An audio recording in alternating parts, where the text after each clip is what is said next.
प्रचंड व्हायरल होत असलेली रेसिपी आपण खादाड लोकांनी नाही ट्राय केली तर खरंच बॉडी में सेन्सेशन होणे लागते हे झटके आते फोमोज के. म्हणून ही बटर गार्लिक पनीरची रेसिपी ट्राय केलीस आणि फस्त सुद्धा झाली. ना कोणता मसाला, ना झंझट, ना कोणती ग्रेव्ही, ना कटकट. पटकन तयार होणारी ही रेसिपी उन्हाळ्यात जेवायला आलेल्या पाहुण्यांना सुद्धा तुम्ही खायला घालू शकता. म्हणजे एक ओरा चेक करा या रेसिपीचा. पनीरचे क्यूब्स कट करून यामध्ये मीठ, ब्लॅक पेपर पावडर व कॉर्न फ्लावरचं पीठ टाकून याला कोट करून घ्यायचं आहे. मग हे क्यूब्स आपल्याला फ्राय करायचे आहेत.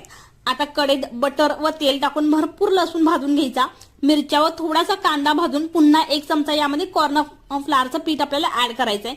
हळूहळू 1 वाटीभर पाणी यात ऍड करून सोया सॉस सुद्धा मी टाकून घेतला होता. मग तोही मिक्स केला.